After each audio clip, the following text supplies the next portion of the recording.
Kumusta po kayo? Ako po si Dr. Roberto Santos. Sa mahigit 3 dekada na po inilaan ko ang aking propesyon sa pangangalaga ng kalusugan at kagalingan ng ating mga nakatatandang kababayan. Nagkaroon ako ng pribilehiyong makasama at makatulong sa napakaraming kalalakihan sa kanilang pagharap sa mga pagbabago na kaakibat ng edad, at nauunawaan ko ang mga kabiguan at alalahanin na madalas ay hindi nila masabi. Ngayon gusto kong pag-usapan natin ang isang bagay na napakahalaga na madalas ay binabalewala lamang, ngunit maaaring magdulot ng malaking pagbabago sa inyong pakiramdam araw-araw. Sinabi nila sa kanya na katandaan lang daw iyon. Mabagal na daloy ng dugo, mas mahinang pagganap. Normal lang yan paglampas ng 60. Sabi ng doktor na parang nagkibit balikat lang. Ngunit makalipas ang 3 buwan, napunta siya sa ER dahil sa tila atake sa puso. Lumabas na hindi pala ang puso niya ang problema. Ito ay mga baradong ugat sa bandang ibaba. Walang nagsabi sa kanya na ang mahinang sirkulasyon ay hindi lang mga binti at dibdib ang apektado.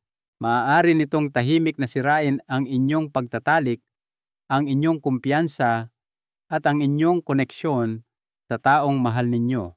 Karamihan sa atin, akala ang baking soda ay para lang sa paglilinis o pagbe-bake. Pero kapag ginamit nyo ito sa paraang ituturo ko sa inyo, mayroon itong napakalakas na epekto sa daloy ng dugo, sa pagiging flexible ng mga ugat, at sa antas ng nitric oxide. Tama po. Isang bagay na nasa kusina nyo lang ngayon ay maaaring siyang kulang na piraso para maramdaman ninyong mas bata, mas masigla, at muling konektado sa inyong silid tulugan. At huwag po kayong mag-alala. Hindi ko kayo babagsakan ng mga medical jargon na mahirap intindihin. Ipapakita ko sa inyo ng dahan-dahan kung paano ito gumagana, bakit ito epektibo, at paano ito gamitin ng ligtas. Pero babala lang po, ang maling paggamit nito ay maaaring magdulot ng masamang epekto lalo na sa ating edad. Kaya samahan niyo ako dahil sa ilang sandali lang ibabahagi ko ang paraan na tahimik na nagpapabago sa buhay ng mga kalalakihang lampas esento sa buong bansa. Bago tayo magpatuloy, kung mahalaga po sa inyo ang ganitong praktikal at makabuluhang payong pangkalusugan, hinihikayat ko po kayong pindutin ang subscribe button at i-on ang bell. Sa ganoong paraan, hindi nyo mapapalampas ang iba pang mga tips na dinisenyo para tulungan kayong maging mas malakas, mas konektado, at may kontrol sa inyong kalusugan. At kung nakakatulong po ito sa inyo sa ngayon, pakitype lang po ang 1 sa comments. Kung hindi naman, 0. Ang inyong feedback ay mahalaga para mas mapaganda ko pa ito para sa inyo.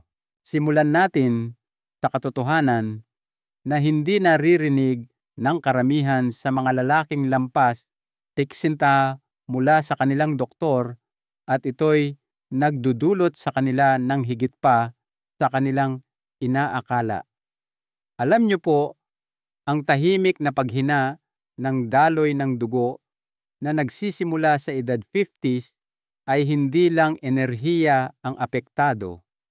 Dahan-dahan nitong binabawasan ang inyong lakas, ang inyong mood, at ang inyong kakayahang makaramdam ng pagiging malapit sa taong mahal ninyo. Nagsisimula ito sa maliliit na bagay, nanlalamig na mga kamay at paa, mas mabilis hingalin, o marahil hindi na gaanong ganado tulad ng dati. Ngunit sa paglipas ng panahon, ito'y lumalala, at kung babalewalain, maaari tung mauwi sa mas seryosong problema. Isa sa mga karaniwang problema sa mga kalalakihang lampas siksinto ay ang mahinang sirkulasyon ng dugo. Naaalala ko si Mang Andres ay mas 8 taong gulang retirado, mahigit 40 taon ng kasal. Pumunta siya sa opisina ko hindi dahil sa problema sa puso o kahit sa mga alalahanin sa pagtatalik. Sabi niya lang, "Dok, parang hindi na ako ito." Malamig ang kanyang mga kamay kahit na tag-araw. Mas maaga na siyang nakakatulog gabi-gabi. At kahit hindi niya direktang sinabi, noong una nararamdaman kong may mabigat siyang dinadala, isang pakiramdam ng pagkawala na hindi niya maipaliwanag. Nang mas nagkausap kami, inamin niya na ang kanilang pagtatalik ay naging bihira alanganin at minsan masakit, hindi pisikal, kundi emosyonal. Pakiramdam niya unti-unti siyang nawawala sa dating pagkatao niya. Ang pinagdadaanan ni Mang Andres ay mas karaniwan kaysa inaakala ng marami. Sa katunayan, isa ito sa pinakamalaganap at napapabayaang issue na kinakaharap ng mga kalalakihang lampas 60. At lahat ito ay nagsisimula sa daloy ng dugo. Habang tayo'y tumatanda, ang panloob na pader ng ating mga ugat ay nagsisimulang tumigas. Ang mga artery ay hindi na kasing flexible. Ang dugo ay hindi na dumadaloy ng malaya at ang maliliit na ugat, ang mga responsable sa pagpapanatiling mainit masigla at tumutugon sa ating katawan, ay nagsisimulang magsara na parang mga lumang tubo. Hindi ito nangyayari agad-agad. Dahan-dahan itong pumapasok, unti-unting nagnanakaw ng sigla, hanggang sa tawagin na lang natin itong katandaan lang. Pero hindi lang ito katandaan. Ito ay mahinang sirkulasyon at hindi lamang pisikal na kalusugan ang apektado. Naaapektuhan nito kung paano ninyo nararamdaman ang inyong sarili bilang isang lalaki, bilang asawa, bilang tao. Maaari kayong makaramdam ng kabiguan, pagiging hiwalay, at pag-iisip kung ang pinakamagagandang taon ay lumipas na. Nakakita na ako ng mga lalaking nagduda sa kanilang sarili, kinuwestiyon ang kanilang halaga at umiwas pa sa paglalambing. Hindi dahil hindi sila nagmamalasakit, kundi dahil ang kanilang katawan ay hindi na tumutugon tulad ng dati at walang sino man ang nagsabi sa kanila kung bakit. Ang magandang balita, ang paghinang ito ay hindi tiyak na mangyayari. May mga paraan para suportahan ang sirkulasyon, ibalik ang pagiging flexible ng inyong mga ugat at muling pag-alabin ang siglang akala nyo'y nawala na. At maniwala man kayo o hindi, isa sa pinakasimpleng kagamitan na inirerekomenda ko ay malamang nasa inyong kusina lang ngayon. Gamitin ang baking soda ng ganito para pahusayin ang sirkulasyon at pagtatalik. Opo, baking soda ang tinutukoy ko, pero hindi sa paraang nakikita nyo sa likod ng kahon.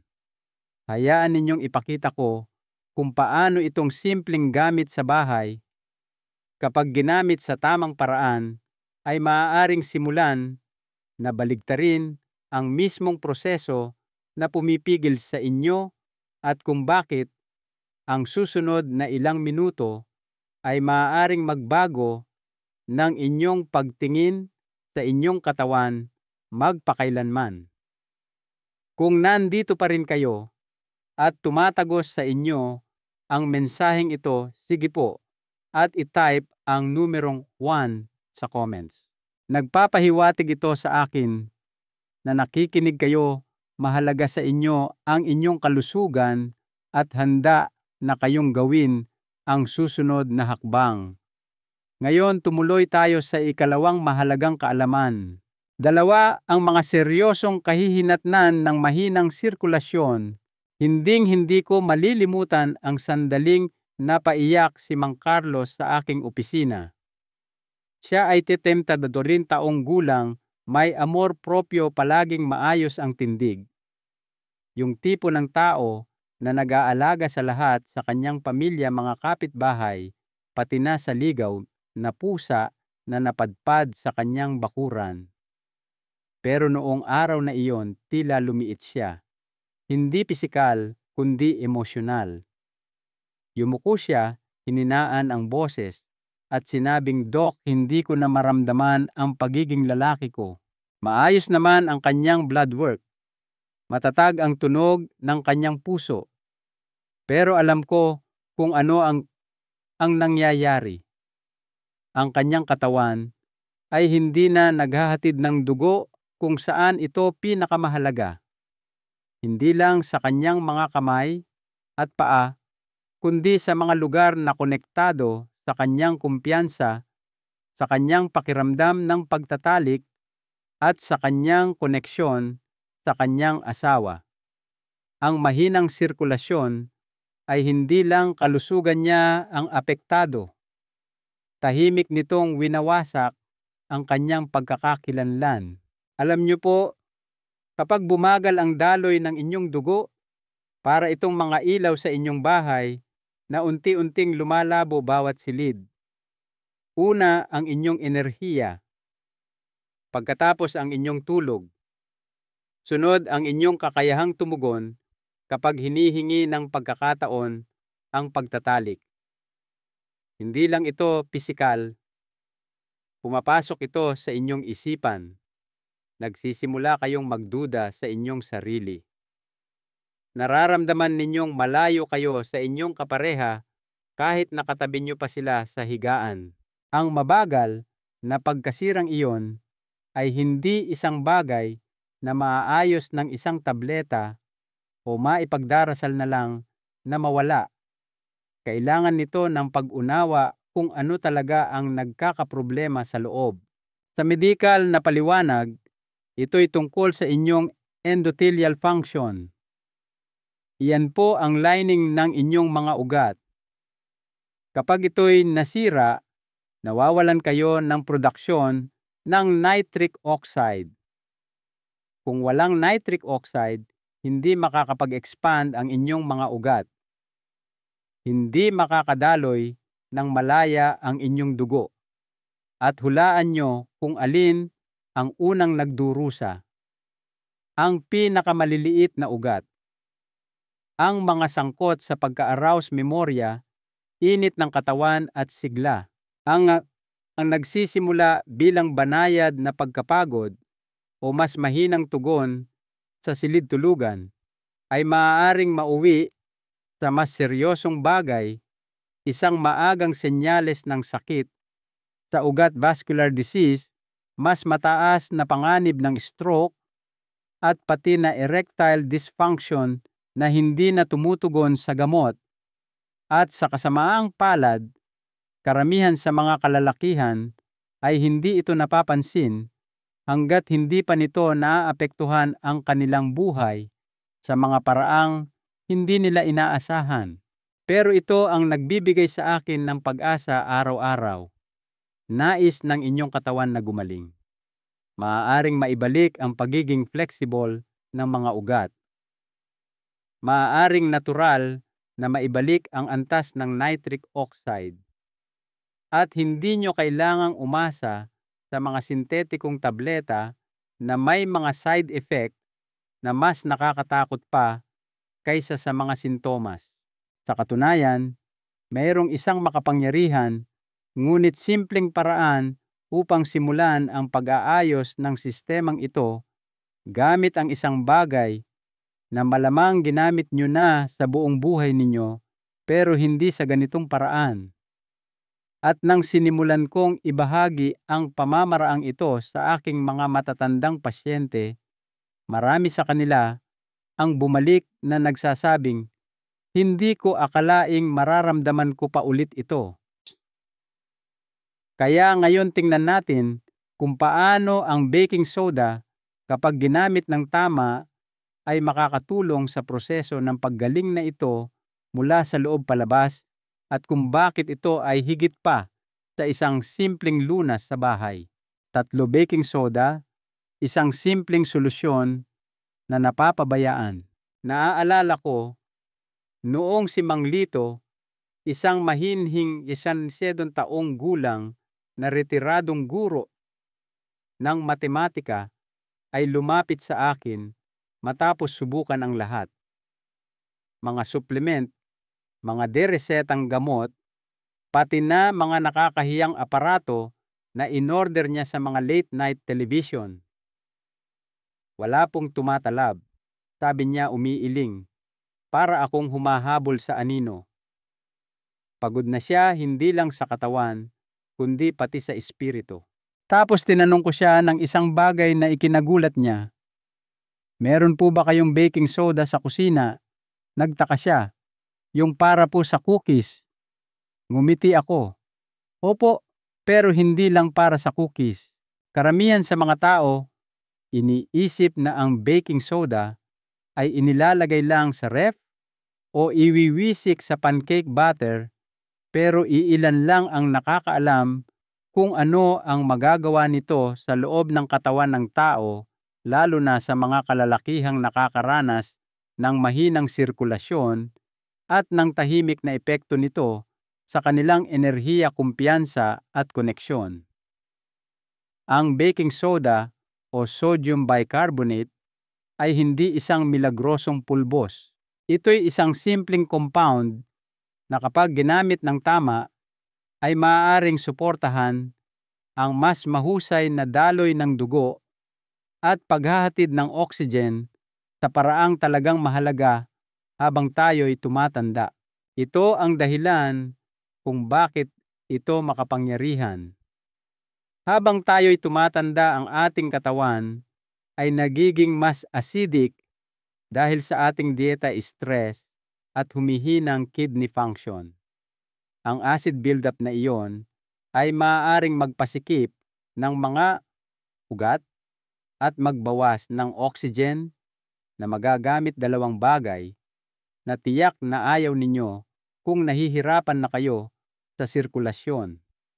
Ang kaunting baking soda sa tubig na ininom sa tamang oras ay tumutulong para ma-neutralize itong sobrang kaasiman.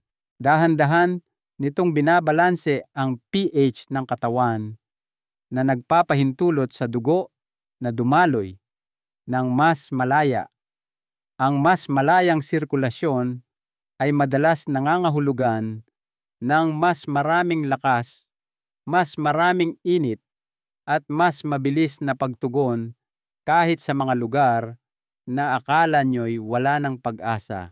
Nakakita na ako ng mga kalalakihang tulad ni Mang Lito na nagsimulang gumamit nito sa ilalim ng gabay at napansin ang maliliit ngunit makabuluhang pagbabago. Mas maraming enerhiya sa umaga, na bawasan ang paninigas ng katawan, isang kislap ng interes na bumabalik kung saan dati ay may katahimikan.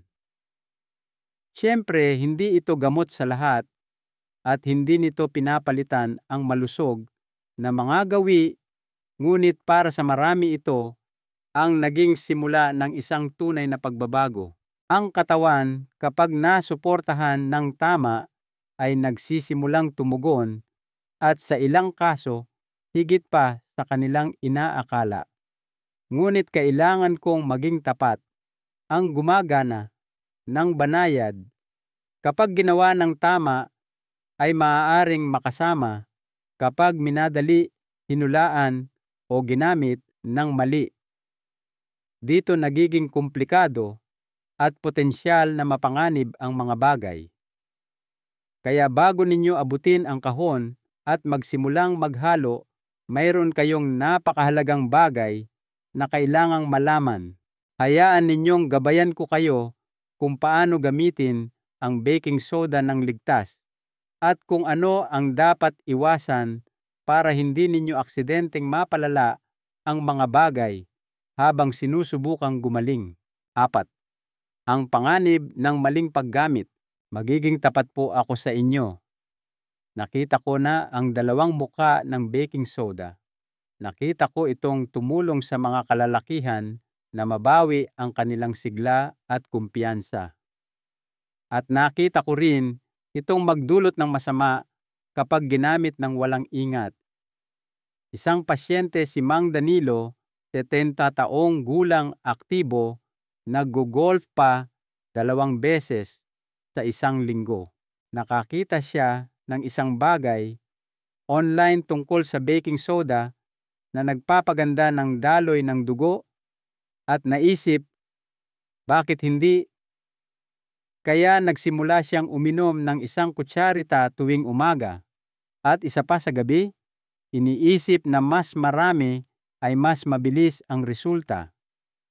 Sa loob ng 1 linggo, bloated na siya, tumaas ang kanyang blood pressure at napunta siya sa ER na may palpitations sa puso at pagkalito. Ang kanyang mga bato kidney na mahina na pala dahil sa mga taon ng tahimik na stress ay hindi kinaya ang sobrang karga. Alam niyo po, ang baking soda ay hindi mapanganib sa sarili nito, ngunit nagiging delikado ito kapag itinuturing ng mga tao na parang isang mabilisang lunas nang hindi nauunawaan kung paano ito gumagana. Hindi ito tulad ng pag-inom ng bitamina. Ito'y isang makapangyarihang compound na nakakaapekto sa internal na chemistry ng inyong katawan, lalo na sa inyong pH levels, sa inyong fluid balance at sa inyong sodium load. At para sa mga nakatatanda, lalo na yung mga umiinom ng gamot para sa high blood pressure o may anumang sensitibidad sa kidney, ang balanseng iyon ay marupok. Ang katawan ay gumagana na parang isang instrumentong pinong-pino ang tono sa ganitong edad. Masyadong maraming sodium kahit mula sa isang bagay na natural tulad ng baking soda ay maaaring makagulo sa ritmo ng inyong puso, magdulot ng pamamaga o itulak ang inyong blood pressure sa mapanganib na teritoryo. Kinailangan kong ipaliwanag ito sa higit sa isang pasyente na mabuti naman ang intensyon na gusto lang maramdaman ulit na buhay sila, ngunit hindi nila namalayan ang kapalit ng panghuhula. Ang magandang balita, ang mga panganib na ito ay lubos na maiiwasan kung gagamitin ninyo ito sa tamang paraan. At ang tama ay hindi lang nangangahulugan ng mas maliit na kutsara. Nangangahulugan ito ng tamang oras, sapat na hydration, pag-unawa sa inyong mga gamot, at maingat na pagmamasid sa kung paano tumutugon ang inyong katawan. Nangangahulugan ito ng pagtatanong ng mga tamang katanungan, hindi pagmamadali para sa resulta, at pakikipagtulungan sa inyong katawan, hindi laban dito. Lagi kong sinasabi sa aking mga pasyente, porket natural ang isang bagay, hindi nangangahulugang automatiko itong ligtas sa anumang dami. Ang tubig ay natural, pero uminom ka ng sobra at mabilis, maaari ka pa ring mapahamak. Ang baking soda ay maaaring suportahan ang tunay na paggaling, ngunit kung gagamitin lamang ng may pag-iingat, may respeto, at mainam, kung may gabay. Ngayon, kung kasama ko pa rin kayo, alam kong hindi kayo naghahanap ng shortcut. Naghahanap kayo ng isang bagay na gumagana, isang bagay na tutulong sa inyong maramdaman muli ang inyong sarili nang hindi inilalagay sa panganib ang inyong kalusugan. Kaya hayaan ninyong ipakita ko sa inyo kung paano ito gawin sa tamang paraan. Dahil sa susunod na sandali, ipapaliwanag ko ang eksaktong paraan na ginagamit ko sa aking mga pasyente, ang ligtas na timing, ang tamang dosis, at isang mahalagang sikreto na gumagawa ng lahat ng pagkakaiba. 5. Paano ito gamitin ng ligtas? Kapag pinag-uusapan ko ang baking soda sa aking mga pasyente, ang una nilang tanong ay halos palaging pareho. Okay, Doc, pero paano ko ba talaga ito gagamitin? At tama lang na itanong iyon dahil tulad ng nakita natin, ang pagkakaiba sa pagitan ng pagtulong sa inyong katawan at pananakit dito ay nakasalalay sa paano. Para sa karamihan ng pangkalahatang malusog na nakatatanda na lampas 60, ang pinakaligtas na simula ay isang kapatwan na kwatin na kutsarita lamang ng baking soda na hinalo sa isang buong basong tubig na iniinom habang walang laman ang tiyan. Pinakamainam, unang-una sa umaga, hindi pagkatapos kumain, hindi bago matulog, at tiyak na hindi maraming beses sa isang araw. Isang beses lang. Mukhang maliit iyan, pero maniwala kayo sa akin, pagdating sa inyong internal balance, ang maliit ay matalino. Naaalala ko, ang isa sa aking mga pasyente si Mang Ray, na 74 nga taong gulang, at nahihirapan sa biglaang panghihina sa hapon at mga problema sa sirkulasyon, na kahit maikling lakad lang ay parang pahirap na. Sinimulan namin siya sa simpleng protocol na iyon, 1/4 kutsarita tuwing umaga, walang laman ang tiyan, isang buong basong tubig. At sa loob ng 3 linggo, sinabi niya sa akin, "Hindi ko alam kung ano ito, Doc, pero mas malinaw ang pakiramdam ko, mas matatag, at hindi na nanlalamig ang mga kamay ko." Ngayon ito ang isang bagay na hindi iniisip ng karamihan: hydration o sapat na tubig sa katawan. Ang baking soda ay pinakamahusay na gumagana kapag ang inyong katawan ay well hydrated. Nangangahulugan iyan ng pag-inom ng tubig sa buong araw, hindi lang kapag nauuhaw. Kapag ang inyong dugo ay well hydrated, gumaganda ang sirkulasyon, mas madaling dumaloy ang oxygen, at ang inyong mga organ, kabilang ang mga responsable sa pagtatalik, ay mas mahusay na gumagana. Kaya huwag lang mag-focus sa baking soda mismo. Isipin ito bilang bahagi ng mas malaking pagbabago sa kung paano ninyo inaalagaan ang inyong katawan. At kung kayo po ay may mga iniinom na gamot, lalo na para sa high blood pressure, puso, o mga issue sa kidney, palaging makipag-usap muna sa inyong doktor. Hindi ito tungkol sa takot. Ito'y tungkol sa respeto. Ang inyong katawan ay dumaan na sa mga dekada ng buhay. Nararapat ito ng maingat na atensyon.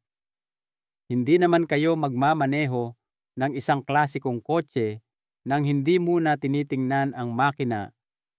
Diba tratuhin ang inyong kalusugan sa parehong paraan? Karamihan sa mga kalalakihan ay hindi nangangailangan ng himala. Kailangan lang nila ng isang maliit na tagumpay para magkaroon ng pag-asa. Isang positibong pagbabago na nagsasabi sa kanila, hindi ka pa tapos, hindi ka sira, nariyan ka pa rin. Iyan ang maaaring maging dulot ng simpleng pang-araw-araw na gawin na ito ang simula ng pagbabagong iyon. Ngayon, kung lahat ng ito ay mukhang may pag-asa, samahan niyo pa ako ng kaunti pa, dahil sa huling bahagi, ibabahagi ko ang kwento ng isang 71 taong gulang na lalaki na gumamit ng eksaktong paraang ito at isang maliit na karagdagan na nagdala sa kanyang mga resulta sa isang bagong antas. Gusto niyong marinig kung ano ang nangyari? Konklusyon, may isang lalaki na nagngangalang Mang Francisco na madalas ko pa ring naiisip.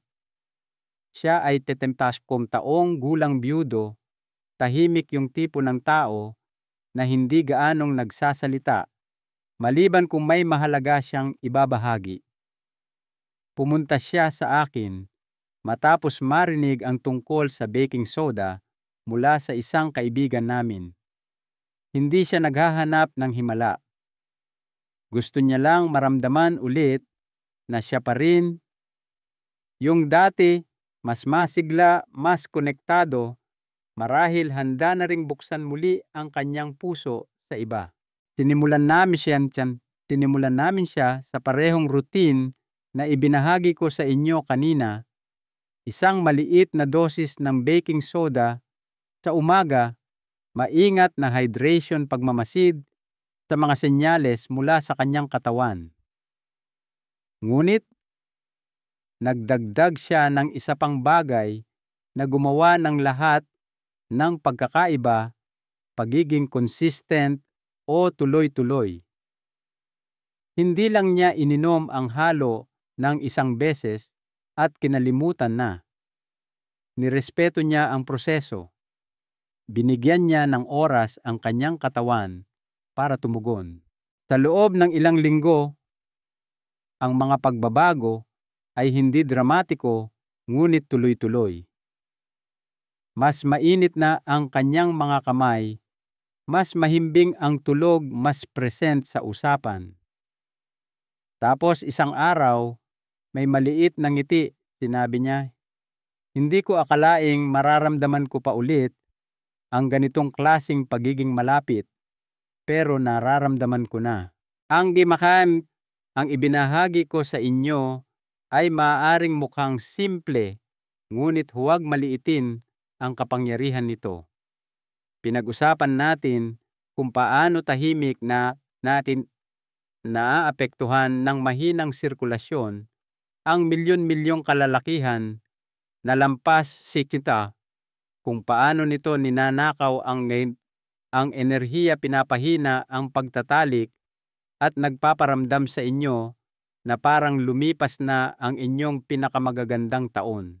Sinaliksik natin kung paano ang baking soda, kapag ginamit sa tamang paraan, ay makakatulong na maibalik ang balanse sa katawan, suportahan ang daloy ng dugo at magbigay buhay muli sa mga lugar kung saan matagal nang manhid o tahimik ang pakiramdam.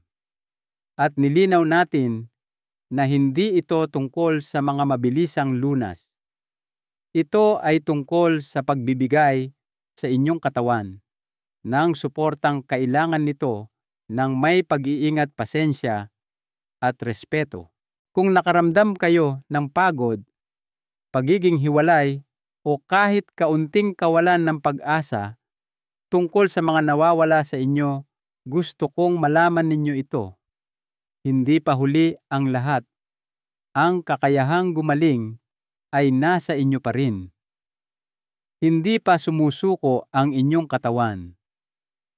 Naghihintay lang ito na makinig kayo. Kaya marahil itong maliit na pagbabago ang inyong sisimulan. Isang baso, isang gawi, isang tahimik na desisyon na seryosohin ang inyong kalusugan, ang inyong enerhiya at ang inyong kumpiyansa. Hindi bukas makalawa kundi ngayon. Dahil hindi pa po kayo tapos. Mahalaga pa rin kayo. At marami pang buhay na dapat maramdaman. Bilang isang doktor na nakasaksi na ng napakaraming paglalakbay, tulad ng kay Mang Francisco, ang pinakamahalagang aral sa buhay na maibabahagi ko ay ito. Ang kapangyarihang bawiin ang inyong sigla ay madalas na nasa simple at tuloy-tuloy na mga kilos na ginagawa ninyo araw-araw at sa tunay na pakikinig sa kung ano ang kailangan ng inyong katawan. Ito'y tungkol sa progreso, hindi perpeksyon. Sana po ay naging makabuluhan ang impormasyong ito para sa inyo. Kung ito'y tumagos sa inyo o kung meron kayong sariling mga karanasan na nais ibahagi, mangyaring mag-iwan ng komento sa ibaba. Ang inyong mga pananaw ay mahalaga sa ating komunidad.